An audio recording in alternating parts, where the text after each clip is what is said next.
Buenas noches, Camila. Buenas noches, Patti. Les saluda el profesor Manuel Torres. Vamos a dar inicio a nuestra sesión de TPCC.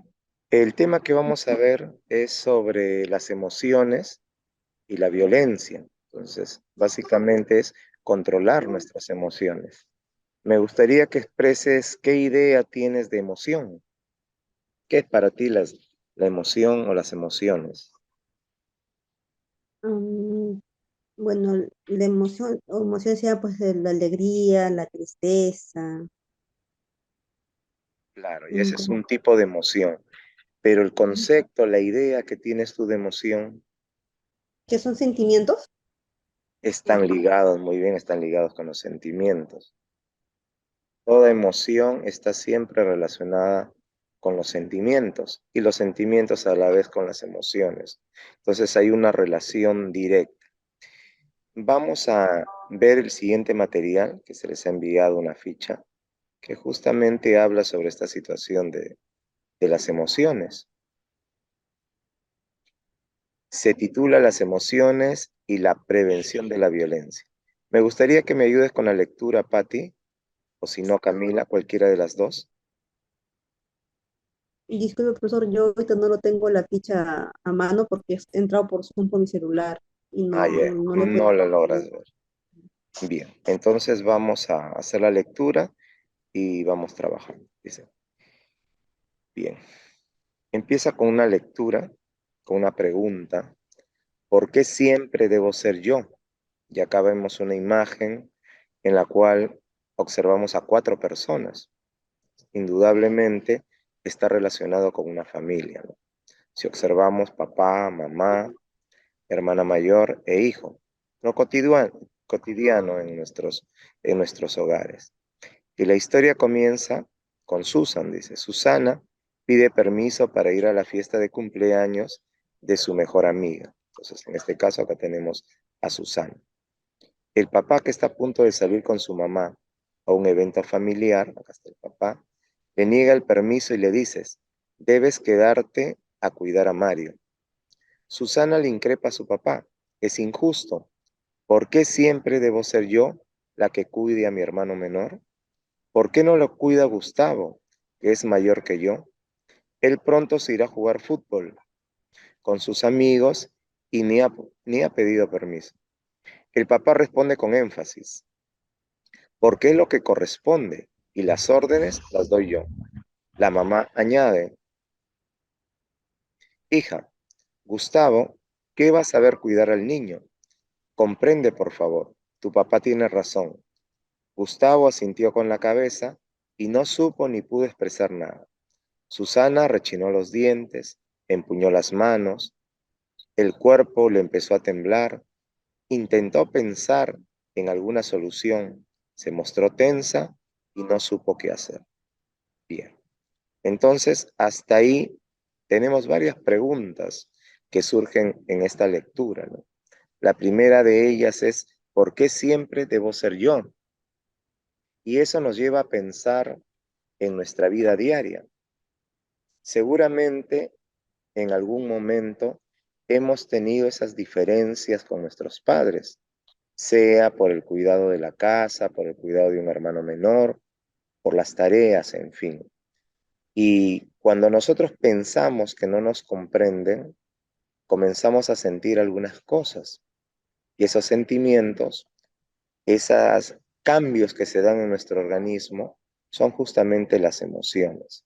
Me gustaría que Patti o Camila me comenten alguna emoción que cotidianamente reconocen y experimentan. Bueno, profesor, soy Patti y bueno, yo, bueno, según a la lectura y lo que he entendido, bueno, yo,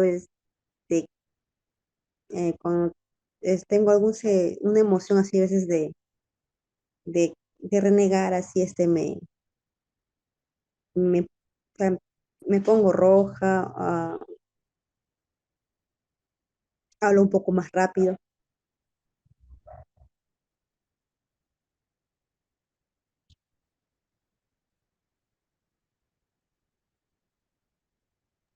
Bien, Pati. Sí, son emociones que se manifiestan y justamente las emociones tienen que ver con la parte de nuestro organismo. Es decir, las emociones tienen una aplicación en nuestro cuerpo, en nuestro cerebro, en nuestro sistema nervioso. Y por eso que se manifiestan algunas alteraciones, algunos cambios de humor, algunas expresiones en nuestro organismo. Pero todas las emociones no son necesariamente negativas. También tenemos emociones positivas. ¿Qué emoción positiva puedes recordar? Mm, bueno, cuando estoy alegre, si poseo feliz, ah, canto y muy aparte eso o sea, mm, me río, así se paro con una sonrisa. Y bueno, o sea, el carácter también, pues, ¿no? El temperamento uno como que está pacífico, está armonioso.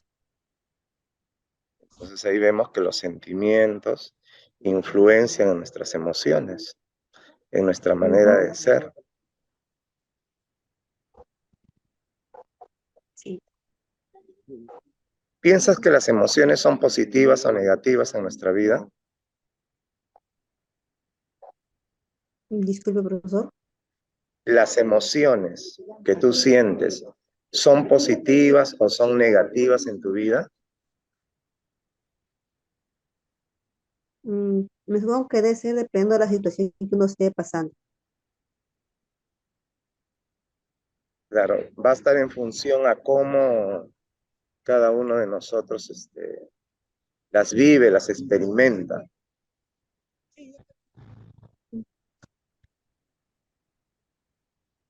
Las emociones, ¿crees que se pueden controlar, se pueden canalizar?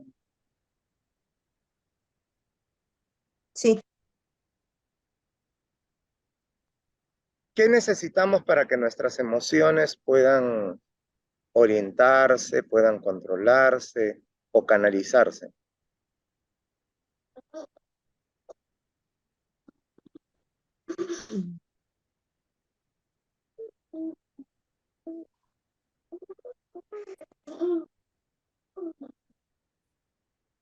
bueno, eh, dependiendo también de las emociones, pues si es una emoción negativa, pues uno trata de estar, de antes de, digamos, de mostrar esa emoción negativa, pues analizar, reflexionar, tomar un tiempo prudente para poder controlarlo.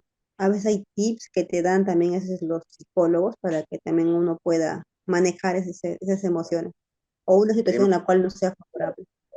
Primero tenemos que identificar nuestras emociones, ¿no? Si las Claro. emociones son positivas o son negativas. Y en ese sentido, como me dices, es importante canalizarlas, controlarlas, ¿no? Ahí entra justamente la parte del dominio de nosotros, la parte de la razón. Por eso es importante, como dicen en una de las orientaciones, que ante una situación lo primero que tenemos que hacer es respirar con profundidad o contar mentalmente para evitar que nuestra emoción desencadene algunas acciones negativas. Por ejemplo, ¿qué emociones o qué situaciones negativas puede generar una emoción de molestia, de fastidio, como en el caso de Susana, el ejemplo de Susana?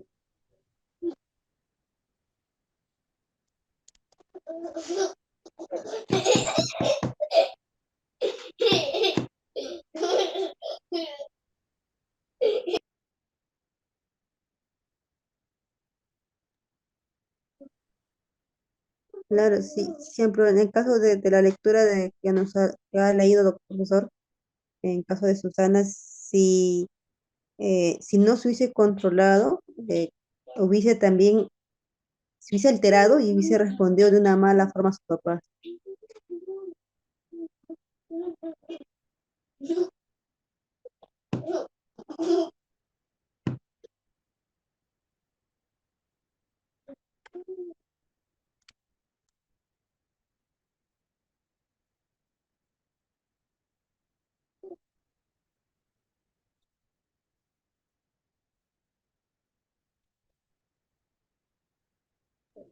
Sí, efectivamente, ¿no? Nuestras emociones necesitan ser encaminadas, ser controladas.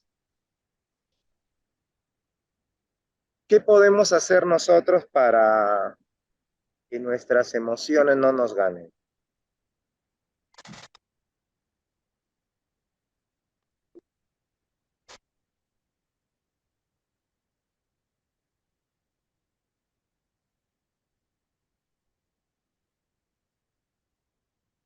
¿Me escuchas, Pati? Sí, profesor. Sí. Bueno, profesor, para poder canalizar nuestras emociones, creo yo que sería lo primero, tratar de mantener la calma o la serenidad y actuar de la manera más razonable en este, enfocar el pro y el contra de una acción que nosotros podamos hacer mediante la emoción que tengamos en el momento. Dentro de las emociones negativas encontramos nosotros la ira, ¿cierto? Sí, Y la ira nos puede llevar a qué? a ser un problema mucho más grande. Por ejemplo, Faltarse el respeto a las personas, hasta insultar, o lo más ya, pues no, lo más ya, digamos, malo es hasta esas agresiones físicas.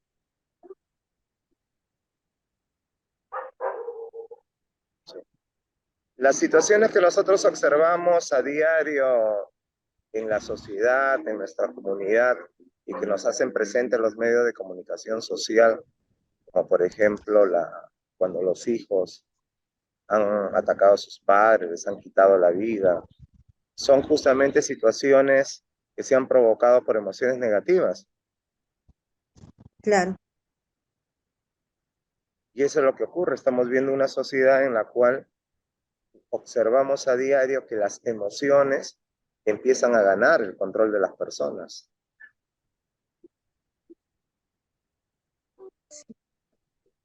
Por eso es importante, como decías, orientar, canalizar estas emociones. ¿En qué tenemos que apoyarnos para que nuestras emociones no nos ganen? Y más bien que nosotros debemos de controlarlas.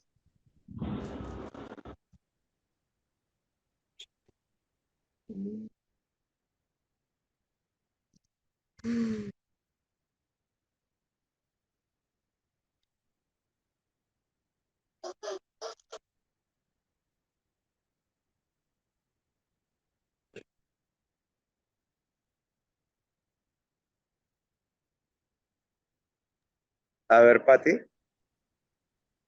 bueno, profesor, yo pienso que para poder controlar la situación ante una emoción negativa, sería tratar ante todo mantener la calma, razonar en el momento, ¿no? Tratar de mantener la calma y razonar uno mismo. Muy bien.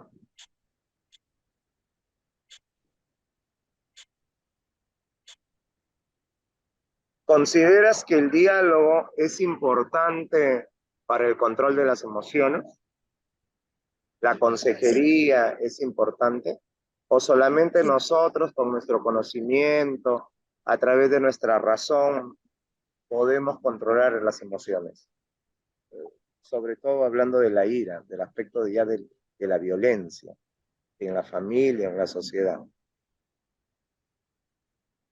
en casos específicos, por ejemplo, si hay personas que ya no pueden controlar su ira, porque hay casos que hay personas que no pueden controlar, en ese caso, pues no tendrías que buscar la ayuda de una persona profesional para que te ayude mediante terapias a poder controlarlo. Sí, pues efectivamente, ¿no? Las terapias familiares, a veces sacar una cita con un psicólogo es importante para el control de las emociones. Bien, vamos a seguir con la parte de la lectura. La segunda parte dice, cuando se quedan a solas, Susana le grita a Mario, quien estaba en la cocina sacando las tapas de las ollas para jugar. ¿Qué te pasa? ¿Por qué has desordenado la cocina? Recoge todo esto en un instante. Si no lo haces ahorita, te cae. Por tu culpa me tengo que quedar en la casa. Susana hace un gesto violento con la mano, como si fuera a pegarle. Mario llora y ella le dice, cállate, y ni se te ocurra quejarte porque te irá peor. Susana, al ver a su hermano llorando, se sobreparó y se quedó pensando. Y acá viene la pregunta.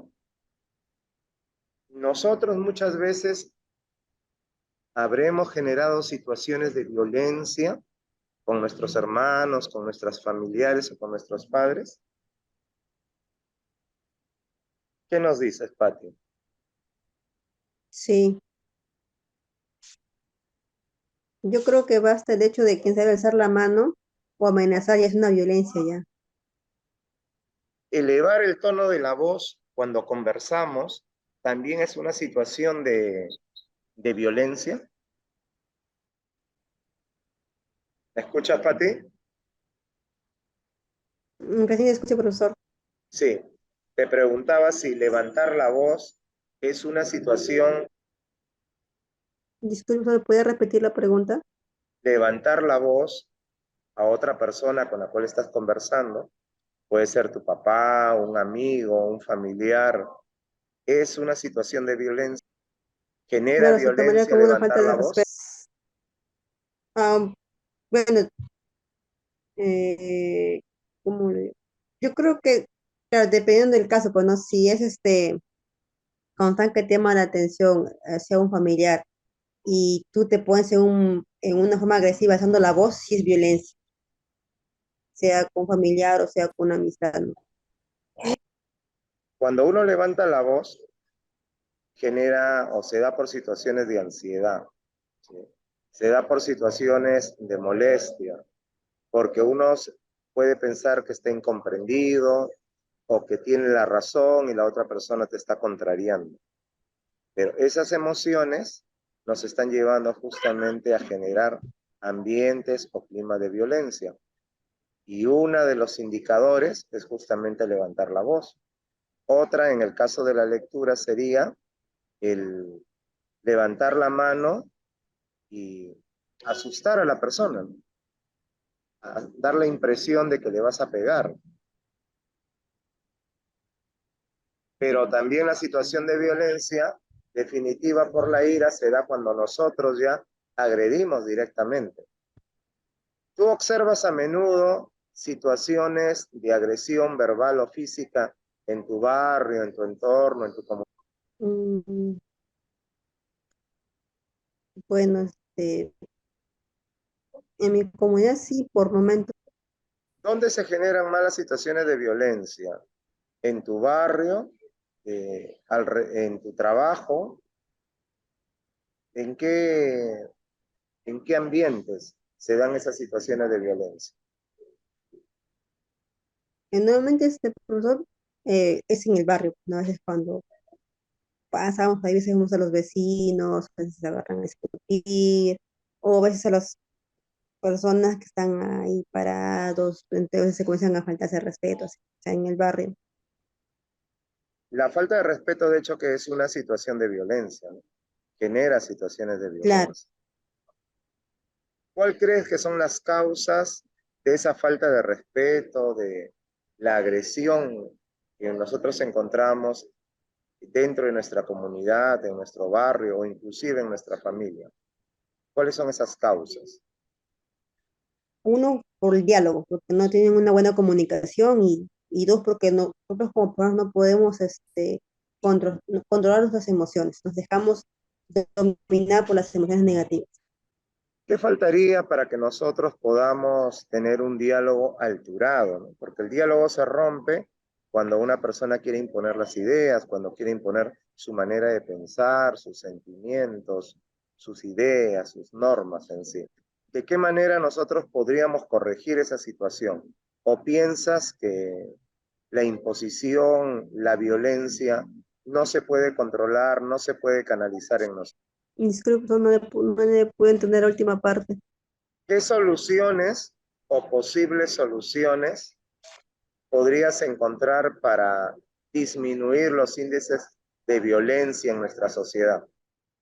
Bueno, Bueno, o sea, siempre, bueno, hasta donde yo tengo un conocimiento o hasta donde yo he podido escuchar, siempre se dice que a veces en el hogar, por lo mismo que a veces en el hogar donde se fomenta más la violencia y de ahí, pues no, digamos, la persona o los integrantes de la familia, pues llegan a otros lugares, salen a veces a la calle, a su colegio, a su trabajo, y como que ahí ellos desfogan toda la frustración que tienen en el hogar, pues, ¿no?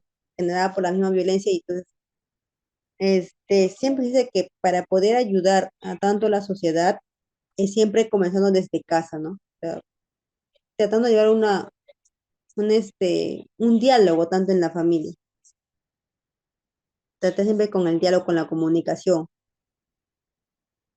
Esa es una. Y también a veces se pide también, a veces no, cuando, por la misma violencia que uno puede tener en el hogar, y a veces con la función que uno se carga, mm, y ya digamos que el caso sea un poco más complicado, se pide siempre no ir a terapias para poder tener una ayuda en controlar nuestras emociones. Pati, ¿tú crees que es fácil generar una situación de diálogo en un ambiente violento? Y de igual manera para Maite, que me está escuchando, ¿es fácil generar una situación de diálogo en un ambiente cargado, en un ambiente donde ya se dan situaciones de violencia de manera continua? Es difícil, Es difícil, pero no imposible, ¿cierto? claro, no es imposible, pero sí es un poco difícil tanto cuando la otra parte o la otra persona no está, digamos, de acuerdo al diálogo, o sea, no tiene una comunicación abierta.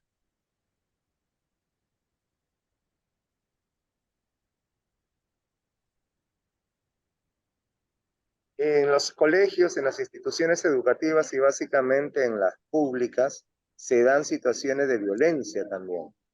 Se están manifestando de manera continua situaciones de violencia, eh, conocidas como el bullying y también, lógicamente, violencia a través de la agresión física. ¿Qué podríamos hacer para mejorar esas situaciones de violencia, para disminuir los índices, los porcentajes de violencia, no solamente en las familias, sino también en la escuela?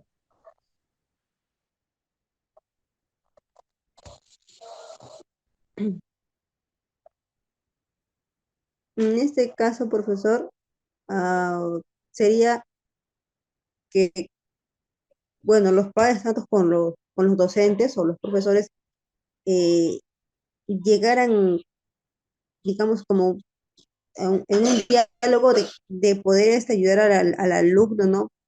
En esas, digamos, en ese comportamiento que tiene, para que puedan mejorar y ver si la persona también puede recibir una ayuda psicológica para ese caso, ¿no? Porque sí se ha escuchado mucho del bullying y que agreden, o sea, pasan a los insultos y después a la agresión física.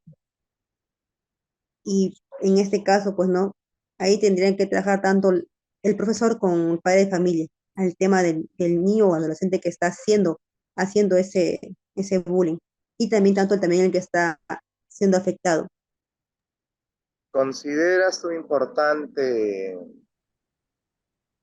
la presencia de los psicólogos en las comunidades educativas, o sea, en los colegios, en los grupos sociales, en los grupos culturales, de repente en los mismos barrios, como agentes de apoyo para combatir la violencia y encaminar al desarrollo de la familia, de las personas?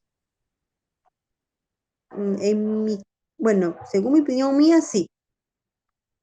Normalmente de 10 personas que vemos en nuestro ambiente, en nuestro barrio, ¿cuántas de ellas generan situaciones de violencia? A veces el 7, 6.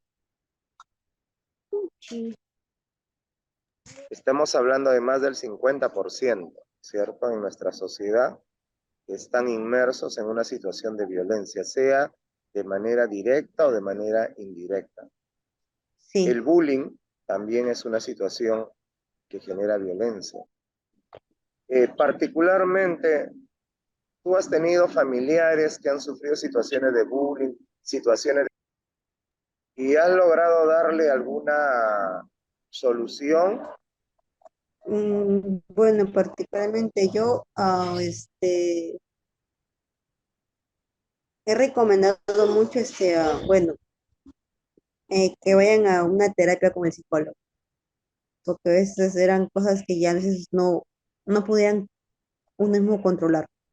Y en tema de bullying, sí, también he visto familiares que en el colegio se afectaban por bullying, en la cual también les pedía también de que sea bueno que conversen con el profesor, vean el comportamiento del niño, tanto del que hace el bullying, porque puede ser que esa persona o ese niño venga también de un familiar también, de una familia con problemas. Vamos a ver lo último de la historia, de la lectura. Dice, ¿por qué crees que Susana actúa de esa manera con su hermano menor? Amenazándole, gritándole. ¿Por qué? Por la impotencia de que no lo dejaron salir a una fiesta y La dejaron a cargo a su impotencia, hermano. ¿cierto? Entonces, la impotencia es una de las causas que genera la ira y que genera la violencia. Por eso que se refleja justo en el movimiento de su cuerpo, en el temblor, en el nerviosismo, ¿no? ¿Qué Claro, otras emociones podemos identificar en Susana y en Mario? el miedo El miedo. ¿El miedo básicamente de quién? en lo que le amenaza su hermana. El miedo de Mario. Y en nuestra sociedad, en nuestra vida diaria, generalmente, ¿quiénes son los que tienen miedo? ¿Las mujeres, los niños, los adolescentes? ¿O podemos decir que de manera indistinta, cualquier persona? Cualquier persona puede tener miedo. Puede ser un niño, un adulto, un adolescente, una mujer, un hombre.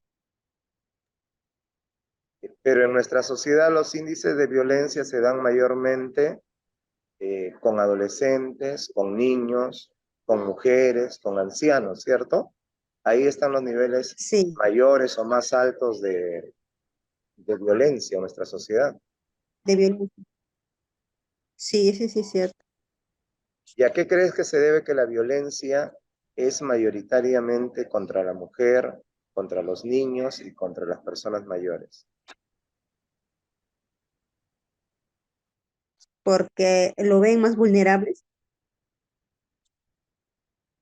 Se observan situaciones de vulnerabilidad. Entonces quiere decir que también la situación de violencia se encamina cuando uno, entre comillas, siente esa seguridad de poder predominar sobre la otra persona, ¿no? De dominar a la otra persona o de hacerle daño a la otra persona.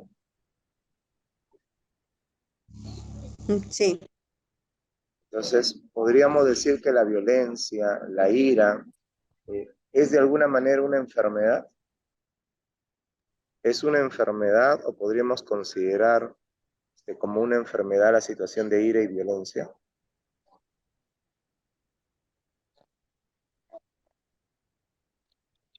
Bueno, hoy en día, profesor, se le ha puesto no tanto que es una enfermedad mental, el no poder controlar la ira, el, el de manipular a las personas, se ha quedado ahorita como una enfermedad mental. Claro. Ya cuando una persona tiene emociones y esas emociones la controlan, o sea, uno no es capaz de controlar sus emociones y sus emociones desembocan en la ira, en el aspecto de violencia, lógicamente ya hablamos pues de una enfermedad, ¿cierto? Ya hablamos de una enfermedad. Y en todo Sí. caso, ¿cuál sería la posible solución? ¿Qué tendríamos que hacer? Bueno, creo que como toda enfermedad, se siempre tiene que buscarse un especialista para que lo pueda tratar. Las situaciones de violencia también se dan por personas que atraviesan enfermedades o alteraciones mentales. Y por lo tanto, un elemento importante para disminuir el índice de violencia sería el tratamiento, ¿no? No solamente a través de un psicólogo, no a través de ejercicios de relajación, sino muchas veces puede ser a través de un psiquiatra o también de una medicación determinada, ¿cierto? Ya eso sería hablando de casos más graves. Y dice, si esta situación se mantiene en la familia de Susana, ¿qué consecuencias podría tener? Esas diferencias, ¿no? Como hemos podido observar también. Una situación de violencia es expresar diferencias en el trato entre los familiares, entre los miembros o los integrantes de la familia. Una situación de violencia también es cuando en nuestra familia se dan diferencias en el trato, porque observamos, ¿no? La situación de Susana justamente genera esa impotencia al ver que le prohíben salir y sin embargo su hermano, sin pedir permiso, sin nada, se va. Entonces, hay una diferencia de trato entre los miembros de la familia que genera justamente esa situación de impotencia y esa impotencia se expresa posteriormente en la ira, es decir, en un acto de violencia. Entonces, también la Claro. desigualdad genera esas situaciones. ¿Qué podríamos hacer para evitar esa situación? Bueno, tocando el caso de la lectura, sería de que cada persona tiene que tener deberes y obligaciones para que el trabajo sea compartido, sea mutuo. No sé, ejemplo, si una persona, pongamos un ejemplo, ¿no? Pues, supongamos que, ya bueno, ayer cuidó Susana, ya pues hoy le toca al hermano, ¿no? Así. O sea que así, a base de diálogo y comunicación este, puedan entablar un horario en el cual no cada miembro de la familia tenga sus deberes y ¿no? Y digamos, y sus derechos también para que puedan salir. Muy bien. Entonces, la parte final de la lectura hace referencia a qué son las emociones y cómo se manifiestan después de esta breve lectura de esta historia. Dice, las emociones son reacciones psicofisiológicas. Por eso que hablamos que muchas veces tenemos acciones de impulsivas. Es decir, apenas escuchamos algo, nos sentimos tocados, reaccionamos, porque tiene que ver con el aspecto psicofisiológico, es decir, con nuestro organismo, con nuestra mente, ¿no? Que se expresa a través de distintas percepciones. Pues dice, de situaciones, lugares, objetos o personas a las que prestamos atención o cierta importancia. Aparecen de manera abrupta y tienen manifestaciones físicas como el rubor, es decir, el cambio de color, las palpitaciones cuando se acelera nuestro corazón, cuando empezamos a temblar, en fin. Entonces, son claramente elementos que expresan nuestras emociones. El deseo de ir a la fiesta de cumpleaños de una persona muy especial y una situación inesperada que no le permite generan emociones muy intensas.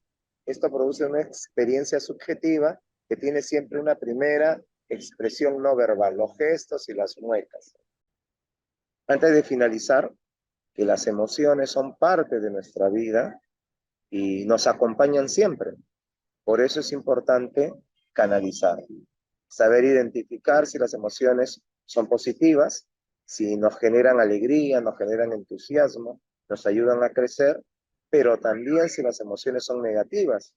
Y en este caso, por ejemplo, la ira, que va a desencadenar en diversas situaciones de violencia, no solamente verbal, sino psicológica y física. Por eso es importante en todo momento aprender a canalizar.